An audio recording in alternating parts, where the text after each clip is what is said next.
What's up, everybody? Welcome to Podcast Now. I'm Alex, and this video I want to talk about if The Last of Us Part 2 ruined Joel's character. Now, really, I want to talk about one specific moment. I want to talk, and this is going to be heavily, filled with spoilers. However, at this point, a week and 3 days after the game came out, and with the fact of what happens with Joel being only like 2 hours in the game, I feel like the majority of people knows that he died. Okay, so Joel obviously was killed by Abby. There's no surprises there. I think a lot of people knew that beforehand. But I want to talk again about his entire kind of story and character in this game, but mainly focus on that one part because I'll be honest, okay, when it comes to Joel, I think there are actually a lot of really cool things in this game. Okay, the flashbacks with him and Ellie are phenomenal. Even the one where she kind of like goes back at him about the fireflies, like how did you know, when they're kind of in that like house, and then obviously the scene where she goes back to the hospital in Salt Lake, and then Joel reaches her and all that. I mean, there are some phenomenal scenes. I think the ending, and the more I think about it, I keep saying this,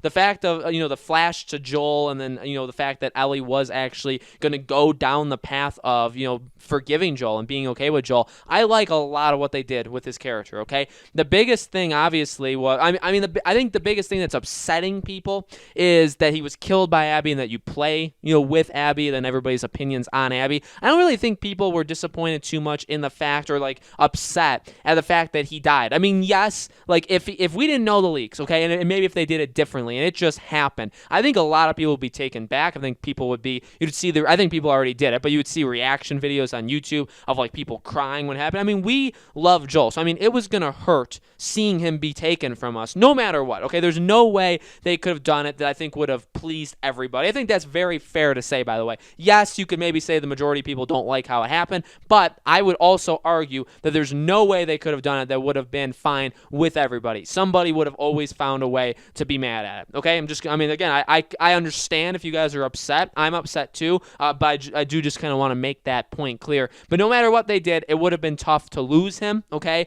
it would have been a question of, well, do you let him live? Because there's always going to be the question: do you let him live, or do you kill him off? You can only do one of the two things. Could he have been in the story more? Obviously, the trailers and how the game was promoted to us was that Dina would be the one that was killed. Remember that whole marketing thing, which was actually very brilliant. I will say that. Very smart by them. They fooled a lot of people. The fact that Dina dies and then Joel is the one that goes with Ellie to kind of like exact revenge, right? I like that. I like the idea that they fooled. I don't think they fooled everybody. In fact, I don't even think they fooled the majority of people, but there was something to that right there. So, for that specific scene, let's talk about that. I don't think Joel's character was ruined throughout the game. I love that they kind of made him more warming, Like they kind of made him more soft, more down to earth in the flashbacks. Like when he takes Ellie to the museum and all that stuff, I adore a lot of that. He definitely became more of a father figure. Obviously, they had a lot of, just arguments and not being the best in terms of relationship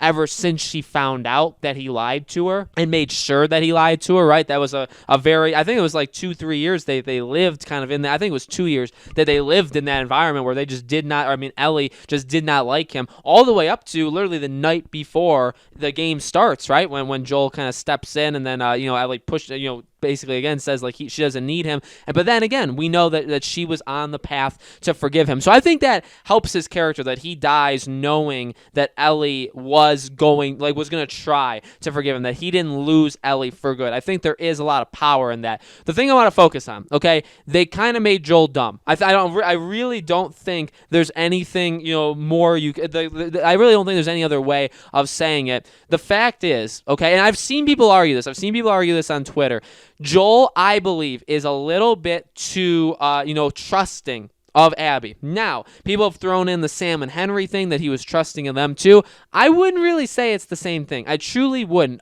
He actually, he attacked them firstly. Like, he was very willing, I think he was very willing to kill both of them. He's very willing to do really whatever he has to do to, I guess in that game, to protect Ellie, okay? Now, in this game, there's a couple things, because it's not so easy as just saying they were trustworthy and they went to the base. There's more to it. Okay, saying, oh my, people are so upset because Joel, because I've seen this and I really don't understand it. Joel goes to their little hideout, right, like 20 minutes away, and it's like, well, how could, people are so upset that he was so trustworthy, and people, are upset, at them. Well, here's the deal. Here's the biggest thing. There were more signs and more clues than just that. First sign is they were only like 20 minutes away from Jackson. Now, yes, the game, and I understand this, by the way, the game has to make it so that there's no other choice than to go with this character, because if there was a chance that they could have just went back to Jackson, to their community, they would have just went there, you know what I mean? And then the game wouldn't have happened because Abby wouldn't have been able to do anything, right? So they needed to make it some sort of way. So what did? They threw the biggest infected mass at us that they possibly could. It was during a blizzard. Things were bad, so they had to make very quick decisions, right? And also, they were running, they were being chased, they were trying to protect themselves, they were trying to protect Abby. I get it. I get the fact that they had to make split-second decisions, but the place that Abby and her group were at was probably equal distant from where they were. Maybe not exactly equal, but Jackson wasn't that far away, okay? You have that. That's the first thing. And again, that I think is what people are so up in arms about, that how could you even be upset that he chose that? Well, it's not even that, because there's more to the story. Abby tells them, Firstly, they're very willing to just give their names and locations to anybody they meet. All of a sudden, you know what I mean? In the first game, Tommy and Maria held Ellie and Joel up at gunpoint when they were going to enter the place, even though they knew them. And then obviously Tommy had to come in to stop it.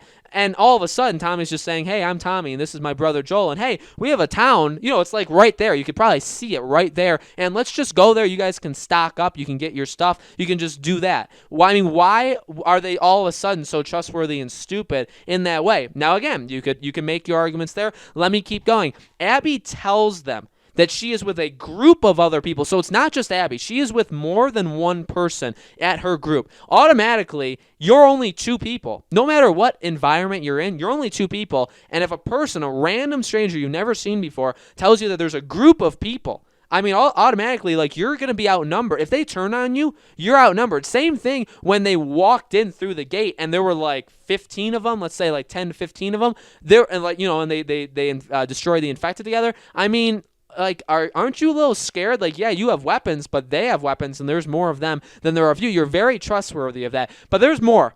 Abby and her group, literally, she tells them where, whatever, that house was kind of on that hill. The problem is, why would they be there? If you're Joel and you're Tommy, don't you think you have questions for why a girl and a group of other people, and you don't know how many, you don't know what kind of people they are, but they're 20 minutes away from your base? Are you going to believe that they're just kind of going from place to place, maybe they're on the run, or maybe they're just trying to find a nice place to call home? Are you going to believe that? Well, why are they so close to your base? Okay? The final thing is she says that they cleared the perimeter. They cleared the whole area around it. So now, she told you that she is not alone. She's with a group of other people. They are literally right next to you. They're right next to your base, okay? They're within eye shot of your base, and they have weapons. They have weapons, and they use them to set up a perimeter. Why are you so trustworthy to go with them? Why is that something that you would do, that you would actually go there and risk that? Doesn't seem like the character of Tommy or Joel. Joel is the main focus here, but Tommy too. Tommy's "Hey, I'm Tommy, this is my brother Joel." He says that 3 different times. It's dude, why are you giving your names out? Don't you think you should maybe give alibis until you're sure of, give other names? You don't know who these people are. Give other names until you can figure stuff out. The final thing is, going throughout the game, the room that this all happens is in the basement. So you're Joel, you're Tommy, you go in, you park your horses, you say, we'll just be out of here in 5 minutes. As soon as this wind blows over, we'll just go outside and we'll be out of your hair, which is what Joel tells her. Then you're going to walk down into a basement with a group of strangers that have weapons, and you don't have weapons because you put them all away for some reason.